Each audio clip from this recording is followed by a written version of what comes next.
Welcome to the Festival of Storytellers.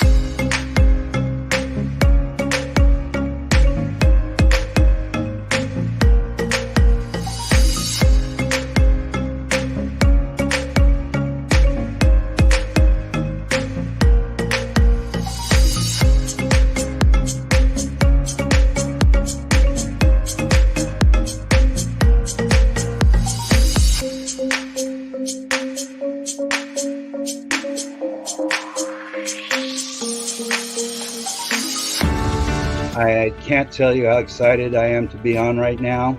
It's been a couple of weeks of excitement, getting prepared, and I've done a lot of things in my life, but this has got to be close to the top. Thank you, and Reader's Magnet, and thank you, John, for putting this forth and taking the chance on us authors in presenting this out to the world. I've enjoyed this immensely, Joanne. Ellie, so have I. Thank you for who you are, and thank you, Reader's Magnet. You all are beautiful, and you've worked so very hard, and we are blessed. We are. I thank everybody that's involved with this process, because we know writers need readers and writers need publishers. We thank Reader's Magnet and everybody that's involved. I love Reader's Magnet. They say, we share your stories with the world.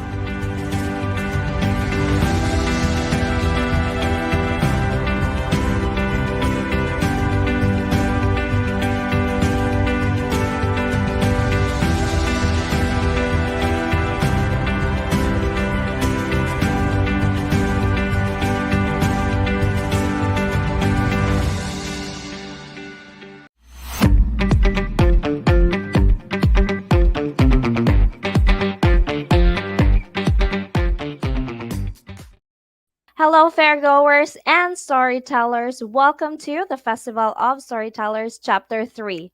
We are now streaming live in our Reader's Magnet Facebook page and Reader's Magnet YouTube channel. Don't forget to hit the like and subscribe button to be updated. It was a remarkable 2 weeks of festivities showing authors with their extraordinary stories.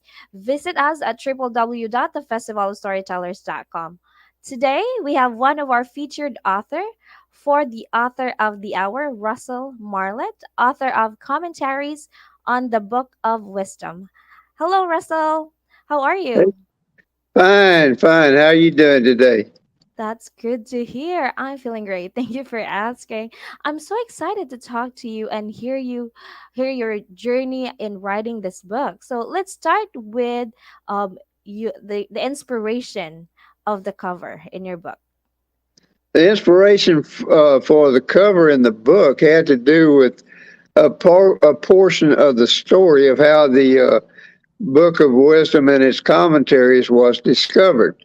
And it's about a man who was very disillusioned by life and hoping against hope of something happening rather than setting a goal for himself and trying to achieve it. And it's the picture of a treasure chest, and the treasure chest is symbolic because anybody who sees a treasure chest expects it to provide enough sustenance for him to live the rest of his life in luxury. I agree. A lot of people are looking far and wide to at least get a treasure chest, because growing up, all of us wanted to have something that we found somewhere else, right? That that has a lot of gold jewelries and things like that. But I believe that you have a different idea for a treasure chest. Well, that's very true, and I mean it's true in life. While we always, I shouldn't say always, while so many of us seek treasure that's outside and is tangible, the greatest treasure it already exists within us. And until we seek that out and find it, we're going to be disappointed in the treasure that we do find, because it's tangible and it's also something that can disappear in a New York minute. I agree.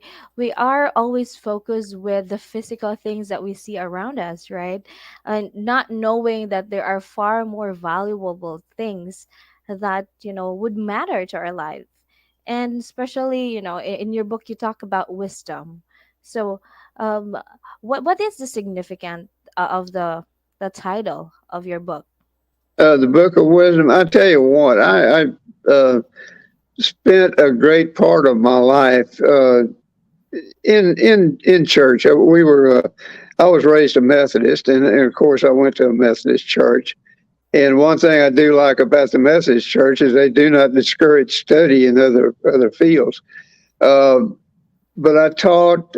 Actually, I preached for a while. I was a lay preacher in our little Methodist church in Wimberley, Texas, and I also did something that was fairly unique. My wife and I uh, took off in a sailboat. We had a sailboat, and we sailed for 3 years. And during that 3 years, I exposed myself to many other philosophies. I had the book of Tao.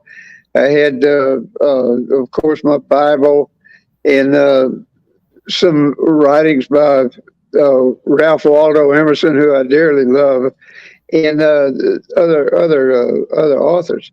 And in the morning, I would sit up in the cockpit of my boat with a cup of coffee and a book of my choice, and read. And I found so many similarities and so much truth in so many different authors and so many different sources.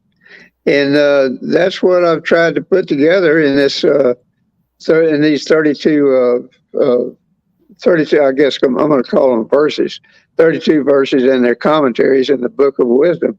And it's something that I personally refer to almost every morning. I go back and read them because the material contained is a guide for life, and it works. I agree.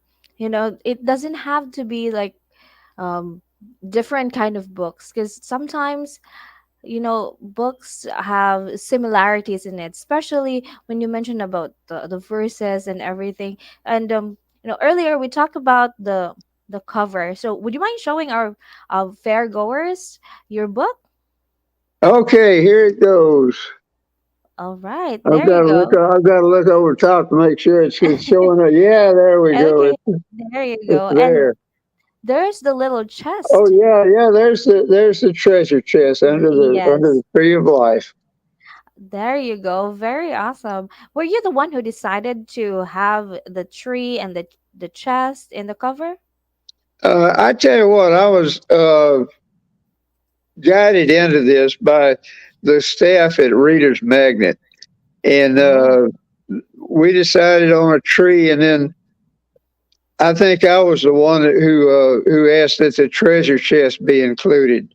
But I love that cover. I couldn't have come up uh, with a better looking cover on my own.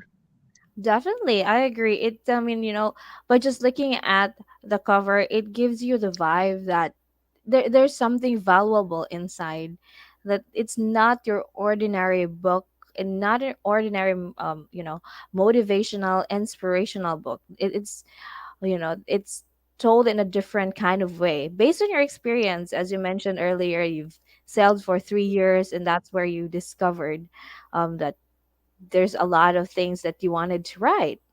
Now, what do you would you say to an author or someone who wanted to design their own cover? I don't know if I would be wise enough to give anybody advice on that. That's not Well, that's not my field of expertise. but based on your cover, you're able to come up with a very beautiful cover. So, at least share a little bit about how did what made you really decide and go for it. Well, I'm going to go back. It was I forget who I was dealing with Mm-hmm. at Reader's Magnet when the the suggestion was made that we use a tree on the cover. Now, I'll be honest with you, I had a different concept of a tree than the one that's on there, but a lot happier with the tree that showed up on the cover than I would have been with my own concept. And going back to the one suggestion I made that was incorporated into the cover. It is the treasure chest. I asked that the treasure chest be included in the cover. Well, that's good to hear. I'm glad that you were able to love the cover that Reader's Magnet was able to suggest to you. And two heads are better than one, right? Your idea, their idea, and they're able to come up with something beautiful. So Yes. that's something. It's good. It's a really good cover. Now, how long does it take you to write the book? I'm going to tell you, give you a number, and it's going to seem surprising to you, but Mhm. I would say over a period of 40 years Wow, that's a long is what, time.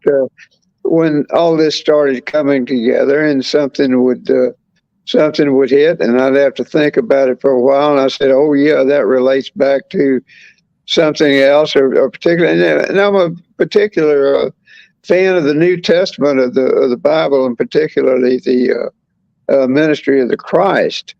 And Mhm. within his ministry are, in other words, I can connect his ministry with numerous other religious religious leaders, religious philosophers, whatever you want to call them, and it's all truth, and it works in life, and that's the big thing. If it works in life and it improves life, then it's good. And I, for me, I have come up with something good because I read this book almost daily. That's a very good suggestion, actually, to read the book every day to make sure that you really absorb the idea and the entirety of the book, because you cannot understand something if you don't really read it by heart. If you just read it by mind, of course you understand it, but you cannot really live it through. I mean, leave the meaning of the book if you're not able to read it and thoroughly understand that. I mean, it's something that we have to be also mindful when reading, right, Russell? You have to really understand the entirety of the book, not just reading it because you're bored and you want to pass the time. It's not that. Especially if the book has, is especially if the book is motivational and inspirational. Someone wrote it or you wrote it with the purpose of helping people, right? Now, I It's some. wrote it with the purpose of helping me. If Oh it helps, my. if it helps other people. No, I published the book. Hmm. Had the book published in the hope that it would inspire other people to live happy and productive lives. And That's good. leading a happy life is sometimes very difficult to come about because we have so many messages from the outside running around in our head, and sometimes we pick the wrong one to follow. I agree. I agree. You have to be very careful with that.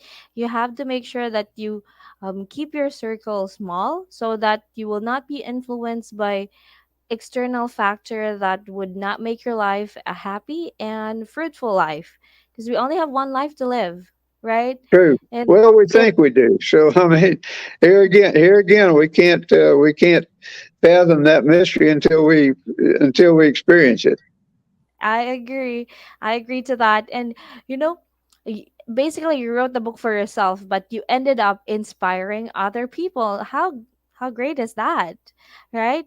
You made something for the sole purpose for yourself, but then you ended up making everyone or inspiring other people. So, I'm just curious to know, since you mentioned you've wrote the book 40 years. That's a very long time.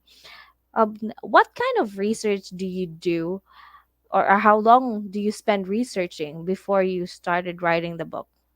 I wouldn't even call it research. I would call it just inspirational reading. Uh, it's like I cannot remember who the comedian was, but uh, she she made a point of and she was Jewish, and she made a point of saying, and I read the Bible and I look at it and I see something in it and it's true. And that was her only comment. Not that it inspired her to do anything, or I tell you, I'm getting a little too far afield here. Let's just cut that off right now. Well, a very simple word woke you up and made you decide to write a book. How cool is that? Not everyone get to experience that. So we have to be thankful whoever that comedian is who you know woke you up and made you decide to sit down and write your book. So it was something that you have to at least also consider that maybe it was God's way of telling you to inspire others as well. Well, I would hope so. I totally believe in that because the sole purpose is for you to write it for yourself, but you ended up inspiring other people. So I'm sure it is you were used by God as um, his vessel to inspire, motivate other people to live their life to the fullest. And you're very lucky to experience that. Um, Growing up, Russell, did you really wanted to write a book or and be a writer?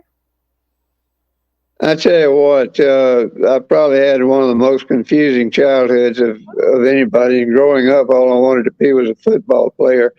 I was the smallest, skinniest kid in town and had no athletic ability. So that goal flew out the window.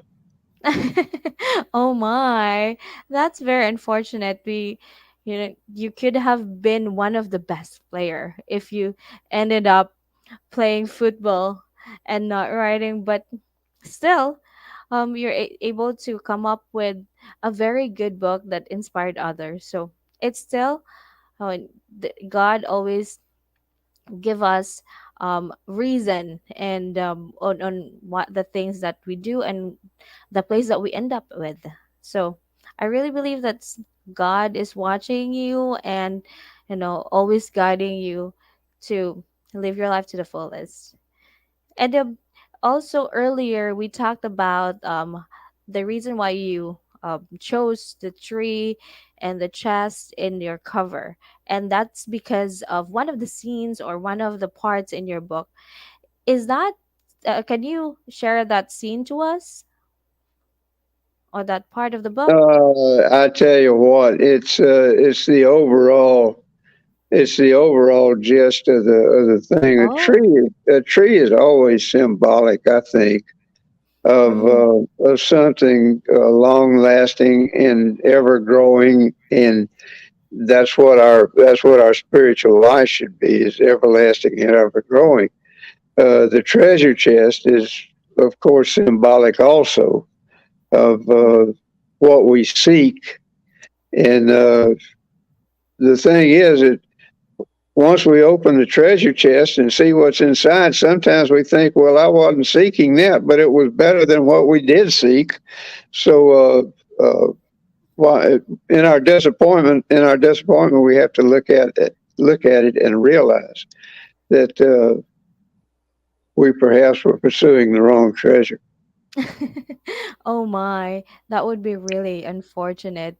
So we have to make sure that, we introspect and reflect our decisions in life to make sure that we are going to the right path and we're going to the right direction to get that treasure chest in the end, right? In the end of the road.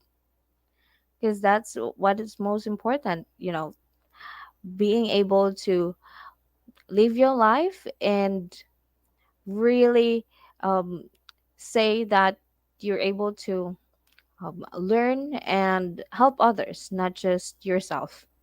So it's something that we have to be very uh, we always have to keep that in mind. And you mentioned you have a very queer or weird childhood. What does your family think of your writing or your book? Honey, I'm 88 years old. Most of my family's dead, so I don't know Oh. what they would think.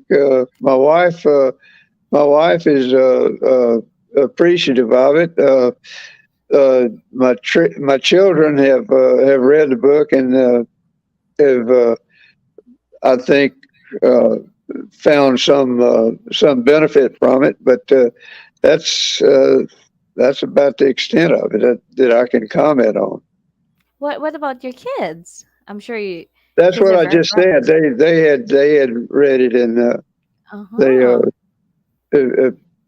uh, expressed appreciation, but what what it has done for them is yet to be seen in the way they live their lives. I mean, I've got some pretty wonderful children. I've got a daughter-in-law that has established a 501c3 to Mm. benefit children with developmental disabilities, autism, and things like that, and she's putting them to work to lead very resource lead very responsible lives and responsible and fulfilling lives. She was not inspired by the books. She could be one of the people who inspired the book just by her example. Well, that's good to hear then. It's the other way around then. Well, grandkids, I'm sure you do have that. You do have them, and you know, what do they think about the book? Have they read it? I'm sorry, who is Um, who read it? your grandkids. Some of them have, I'm sure. I'm not trying to force it down anybody's throat. I mean, anybody can read it, and if they want to, and Oh. if they benefit from it, it's because they have put its principles to work in their lives. Mm-hmm. Well, that's good. At least, they're able to read it. And I'm sure they're very supportive of you. You're very lucky to have them that you're able to, they have you have a backup who's always there to support you. Now, is there or are there any secrets from the book that you can share with your readers? Well, there is no secret. Uh, I tell you what, the best way to describe what the lesson of the book is that what we're living in is a mirror, Mm. and what we see as our life and the joys or whatever you want to call it about our life is what we do to make other people's lives better. And if we do that, what we're doing is we're looking back and seeing an improvement in ours also. Well, yes, definitely. And how many plot ideas are that you have in mind right now? Are you planning to write another sequel for the book? Well, you don't write a sequel to a book like this. You write uh, probably I would have to say you write a story that it reinforces the concepts and truths that are in a book like this. Yeah, I have toyed with that idea, but I'm 88 years old, and I don't know if I live long enough to finish one. Yes, of course, but you know, you still have time. You still have time. I'm sure you still have more inspirational ideas that you want to inspire others, not just for yourself, of course. Now, let's talk about your writing process, Russell. Have you always, did you were you able to do you usually write during the nighttime or the daytime? When is the best time that you usually write? I tell you what, I'm going to give you a smarty pants answer, but it's Okay. it's uh, it's anytime. Uh, whenever I feel like I've got nothing but time right now, and so I can sit down any time of the day or night and write. And sometimes I do. I just sit down. I have an idea, and I sit down and put it down. That's good. That's good. Well, actually, I do agree with you on that. If the idea comes into you, no matter what you're doing, it will definitely bug you and will not keep you leave you alone and let you sleep without, you getting down and writing them. So, yeah, I think that you're right. Writing any time of the day is the best time for you to write because you'll when you'll lose the idea of the book that you or that idea, so you definitely have to really sit down and write that idea to finally finish the book. And when you talk about the book earlier as well, Russell, what is your favorite part in your book?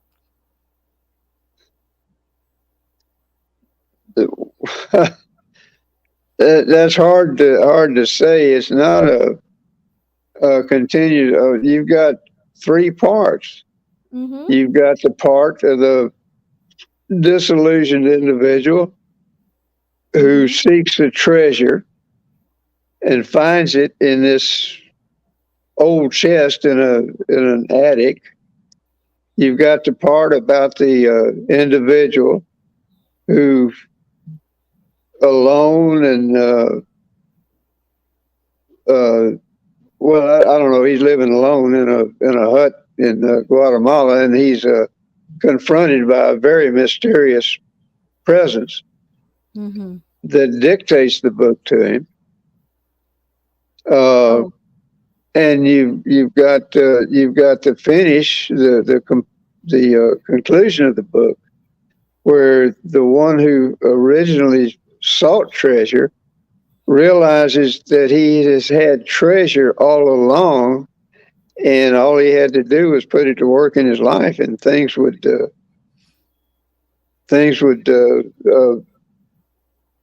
or he would be successful in living his life. I mean that's what it is.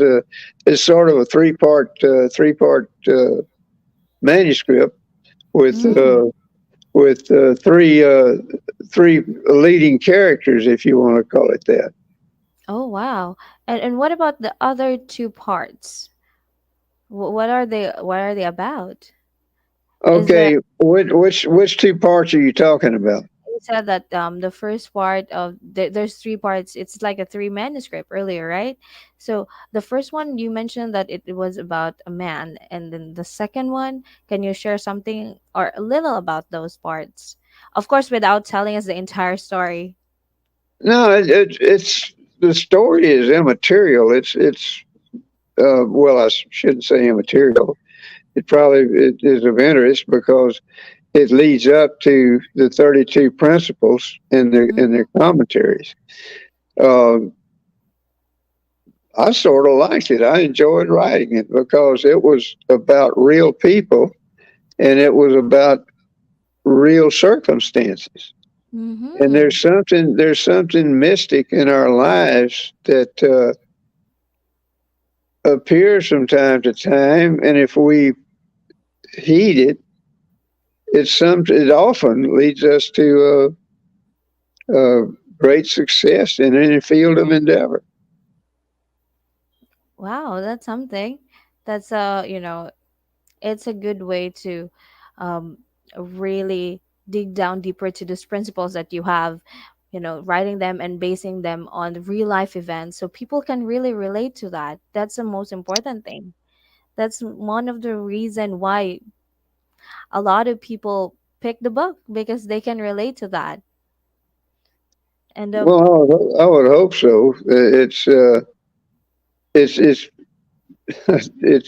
it's done a lot for me just being able to reread it and uh, tell myself, well, hey, wait a minute, dummy, you didn't do it the right way. So uh, it's a guide for me, and it has led me to better decisions. well, if that's the case, I'm sure those people who already have your book, who already bought your book, was able to have that experience and help them in their day-to-day lives as well, in making, especially making decisions in life, because it's a very challenging part, which is making very difficult decisions. So yeah, I'm also hoping that a lot of people get inspired to your book, because you were inspired by your book yourself. So I'm sure others definitely would be inspired as well. um, do you have special names that you used in the book, in the characters that you have in your book?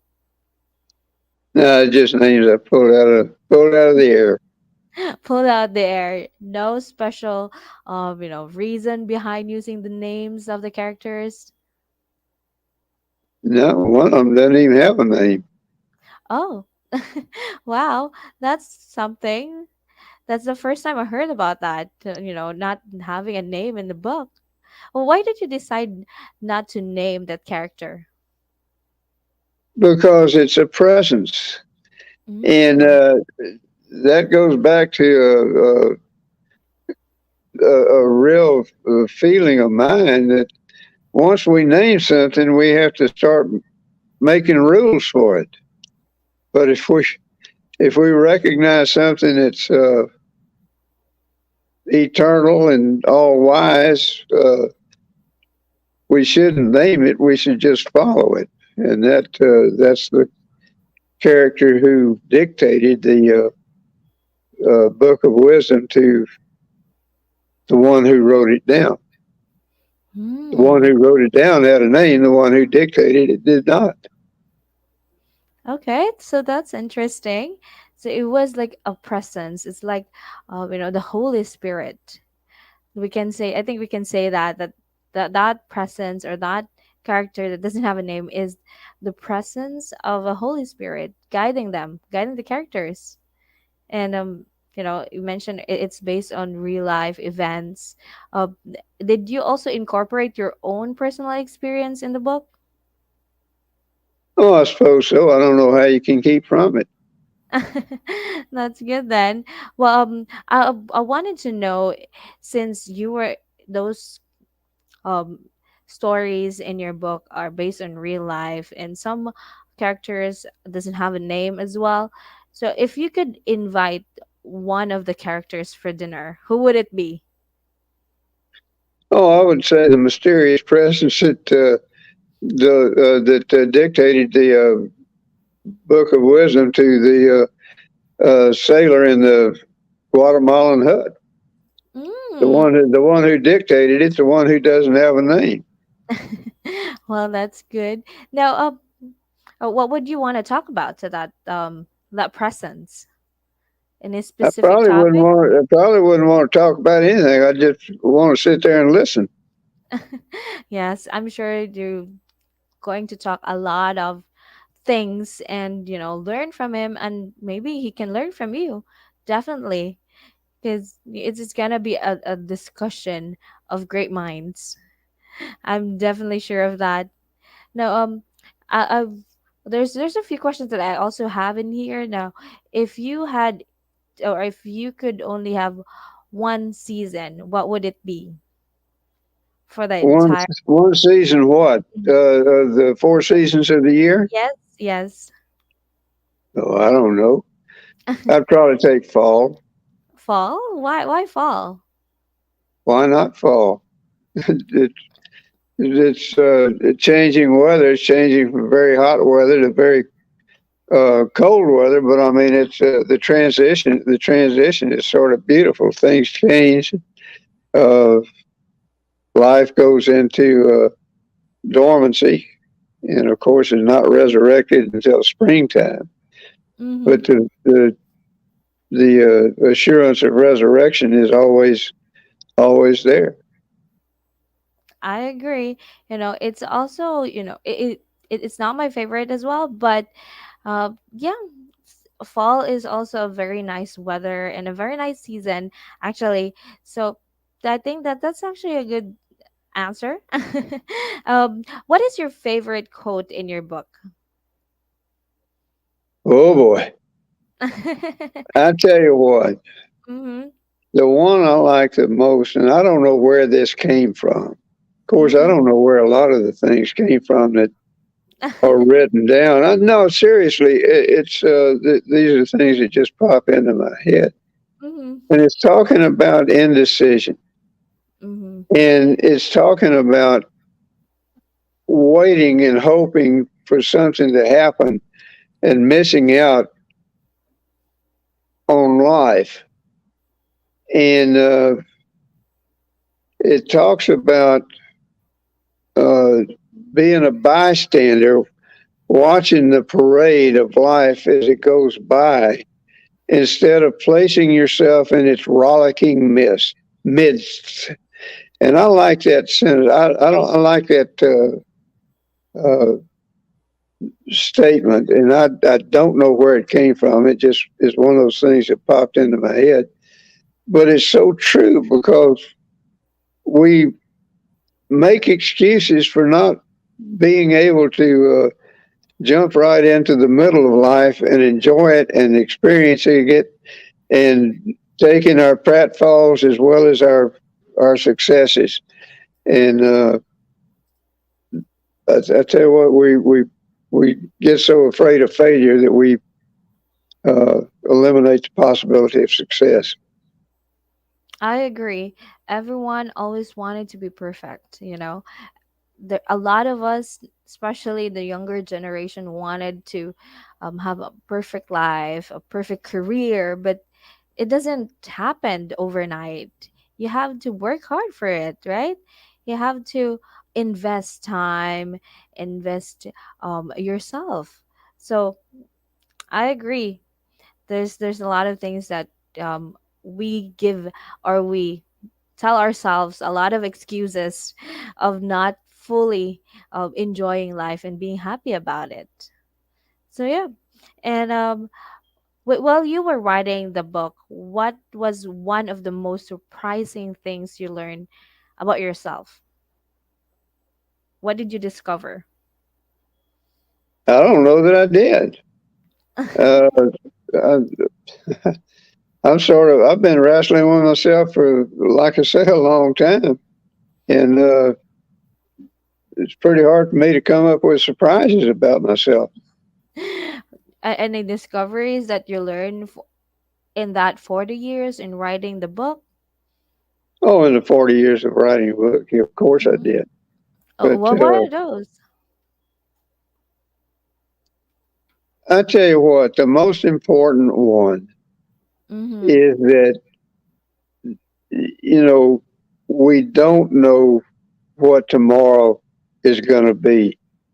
So we have to live today to its fullest, and we have to live it with a purpose.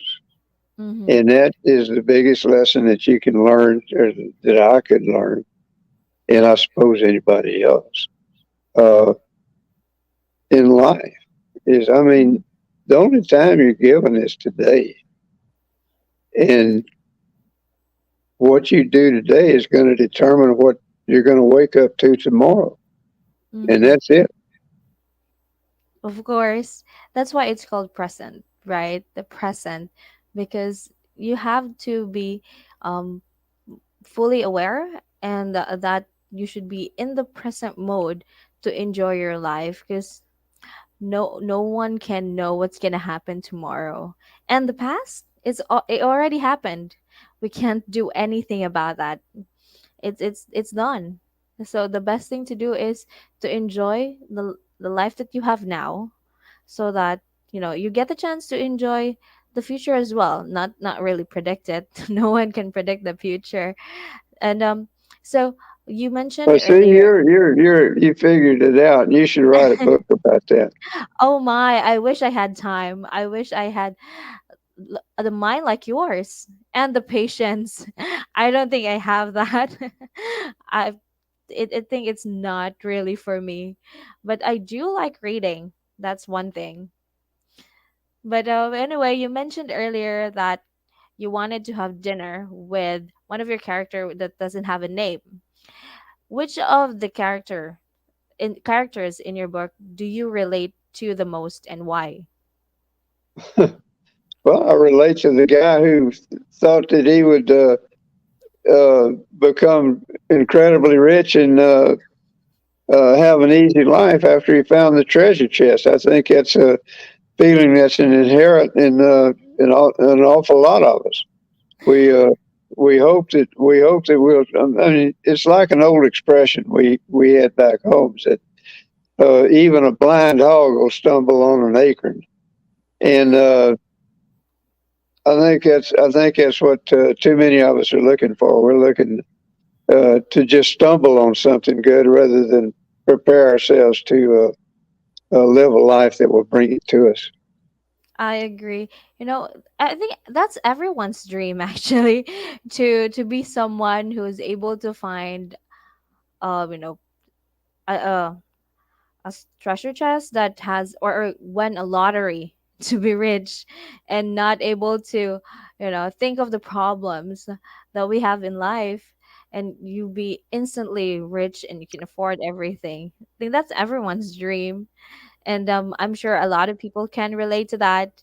And so for those who are watching us live and interested, you can grab a copy of Russell's book, Commentaries on the Book of Wisdom, available in Amazon.com and BarnesandNoble.com. So those I wanted also to um, talk to you about your favorites, Russell. Um, which what is the first book that actually made you cry? Have you had, or do you still remember it?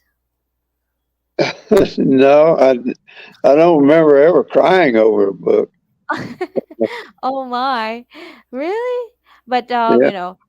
but you do read books, and of course you Oh you yeah. mentioned you able to do read verses, Bibles, and a lot of things. That's why you're able to come up with commentaries about those verses all throughout the 3 years that you've sailed with your wife.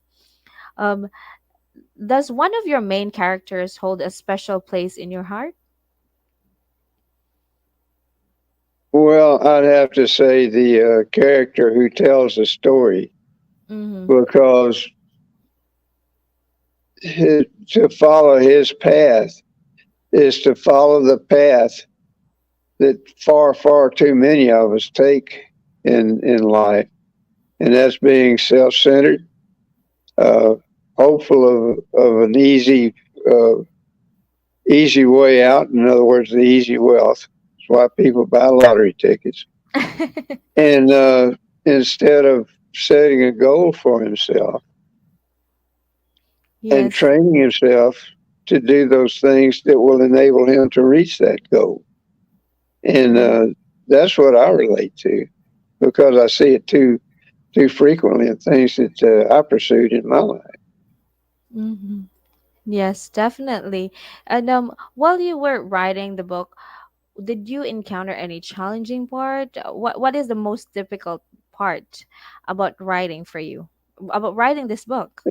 This book, I didn't have Mhm. any problem at all. I mean, it was laid out in my head from the beginning. It was like taking dictation rather than having to consciously think about the words to put down. Wow. There you go. You just proved to me that the Holy Spirit is really guiding you, and the one showing you what to write. So you actually are very lucky, if because you have that your ability, I guess, or that mind that you have. And so where do you ever encounter any uh comments or feedback from the readers that bought your book? Uh, I tell you what, the few people that I have talked to after they have read the book, the commentary, their comments are very complimentary. Now, Mm. whether they're just being nice or not, I'll never know. Well, that's good. At least, they liked your book, and they were inspired because they gave you those commentaries about your book. Did do you know those person who give you those commentaries, or they're strangers? Now, I didn't hand the book out to any strangers Oh, why is that? because I didn't have it to hand it out to them, and be a little weird to walk down the street just handing out books to people you don't know. Oh my, you should definitely try that. You should definitely try giving out your books to strangers. Who knows, you might touch their lives. You might want to explore that side wherein you just sit down maybe in a park, and if you saw someone you think would need to have a read, then you might want to try that. I'm sure they'll definitely remember you because especially now that Christmas is coming up, books are best way to give out as gifts. So you might want to consider that if you have time, if you have extra time to spend and we're walking in the park, maybe want to bring your book. Also, uh, do you have any or what would you want to tell your readers that gave you out those commentaries?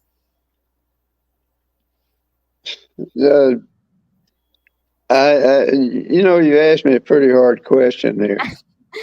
No, I mean seriously. Why would I want to tell anybody anything? It's up to them to discover what's in there. All I would tell them is that uh, they had the possibility of receiving a message through the book that Mm-hmm. would direct their lives and direct their lives to be fulfilling and productive. I agree. We have to at least at least owe that to everyone, not just our families, that we have to also help them to be productive, as you say, and live their life happy, fruitful. Because like you said, like we said earlier, we only have one life to live, and we will never get a chance to relive it again, unless of course we have reincarnation. But would do you believe in reincarnation? I don't know enough about it to believe in it and disbelieve it. So I mean that's one of those things that it'll be an unanswered dilemma. I agree. But if that's the case, we have to be at least be present in our lives and live it to the fullest without regrets. You know. Now, if you had to describe yourself in 3 words, what would they be? Uh, how about happy, confused, and fulfilled? Why confused? Because everybody is confused. I think to some point because you're going to run across uh, things that you don't understand, nor can you determine why they're happening. Yes, I agree. It's that sometimes we get confused, but I mean, the reason why we wanted to be not confused is for us to understand, right? We have to understand the purpose of our life, why we're here in this world. We have to uncover that so that we not be confused, and finally be able to really say to ourselves that we we live our life, and we live it to the fullest and not regret, because that's the most difficult part of living is regretting the things that you're not able to do because you get confused and you're afraid to take risk, right? You have to Sometimes, sometimes. you have to take risks, just like what you did with your book. I believe you you said you didn't really want to be a writer. You actually wanted to be a sport in sports. So I think you did actually took some risk, and you ended up writing the book and inspiring others, which is something that very good. And we have to be also think mindful of other people, not just ourselves, because no one is an island, right? Now, as a kid, what is your favorite book? Oh, it's a good question. Uh, You got to realize that I was a voracious reader as a kid, and so I read. I tell you, probably one of my favorite books would have been one of Mark Twain's books, Hmm. and I would guess Tom Sawyer would have to be one of my favorites. Why is that? Any specific reason behind? Tom Sawyer was an adventurous kid, and he was a very uh, perceptive kid, and he uh, I'm trying, I'm having a hard time coming up with an adjective that I want to use, but I mean, he was, to me, he was sort of admirable. Mm-hmm. That's good. I think so too, but I'm actually not a fan of that book. But I think it's a pretty good read for a kid, and adventure is something that we all crave for, with our mundane life, day-to-day life. We wanted to go out somewhere and experience those out of this world adventures that we have now. How would you describe your book's ideal reader? I don't know if I can answer that question. No, I'm serious. I don't know. If I tried to put an answer to that, it would. Uh, I'd have to have a bigger ego than I have now. I mean, and I'm bad enough as it is. But seriously, I can't say who the ideal reader would be. Uh, Mm-hmm. Sometimes the ideal reader would be somebody that has a library of uh, the inspirational books. Well, The ideal reader would be somebody that would be seeking a direction for his or her life. Ideal reader would be somebody who uh, is seeking a spiritual answer to something. There are all sorts of ideal readers for this.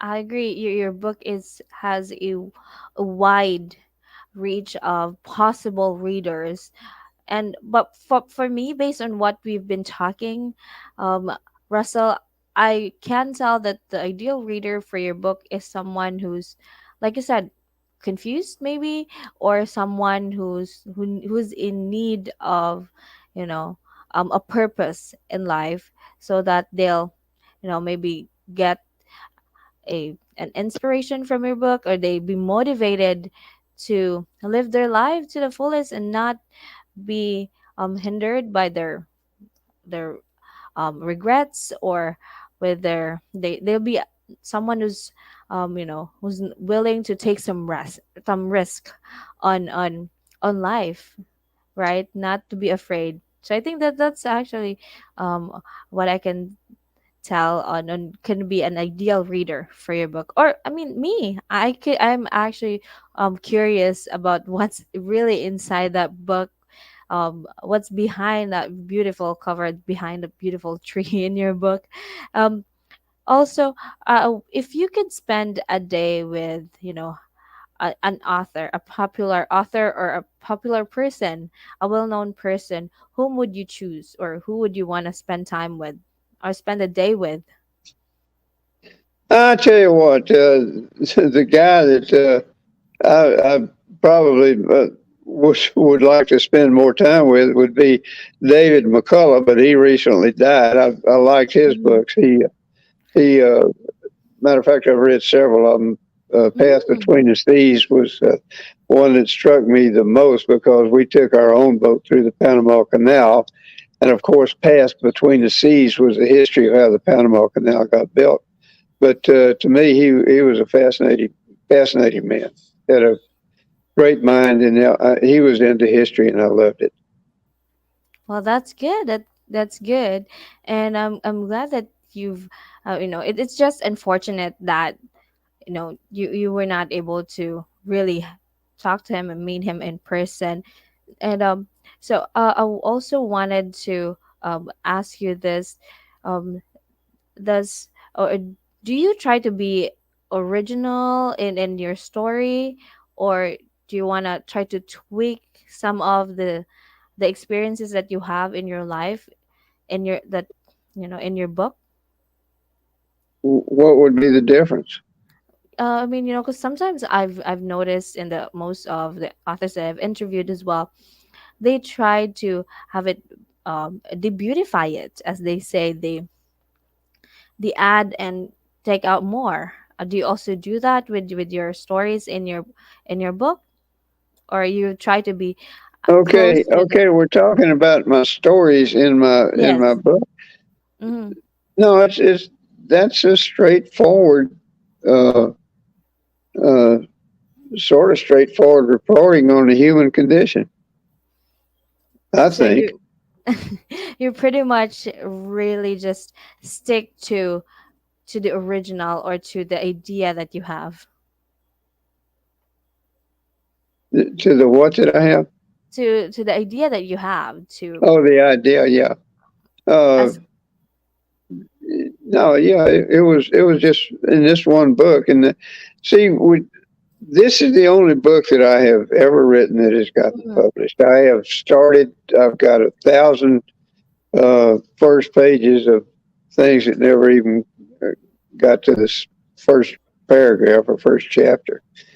Um, yeah, this is something that I took from my life, took from the ideas of other people. There's nothing in there that's original except for what I lived, and everything else in there is a compilation of truths from philosophers, other philosophers, from the New Testament, the Christian Bible, uh, in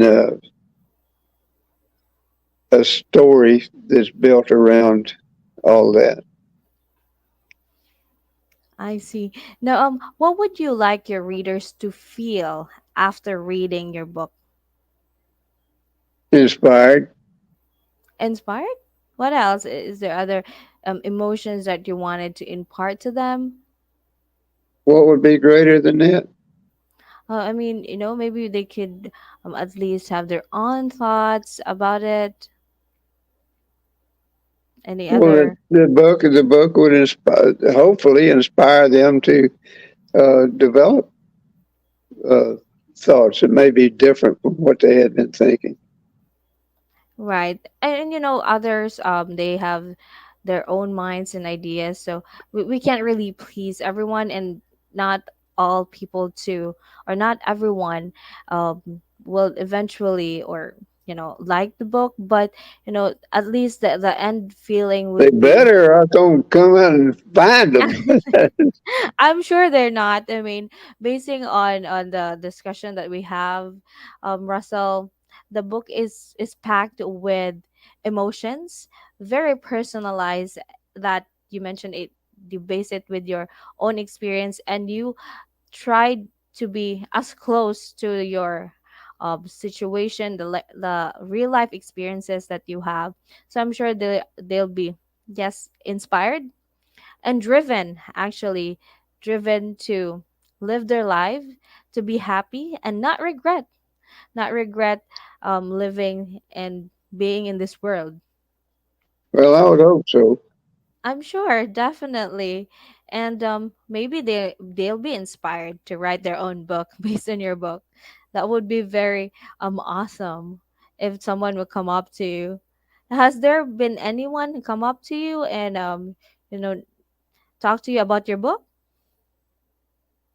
Well, not come up to me and talk to me about it. I've had a couple of friends and family members who just mentioned one or two things. I can't even remember what they were. Uh, some of them have been very complimentary, but Well, that's good. At least, they remember you based on your book. Now, it's almost time. Actually, I didn't even notice it. But any last words or any last message to our fairgoers who's watching us live? Do you want to say something to them? I tell you what, I've got a weird sense of humor. The only thing I can think of is just go out and buy the book. Uh, no, I have nothing to add. I think we've covered everything that I would want to say to anybody in this. Uh, I'm inspired by the book by daily reading, and hopefully, uh, the writing, the contents of the book will inspire others to lead happy and productive lives. That's basically what it's about. I agree.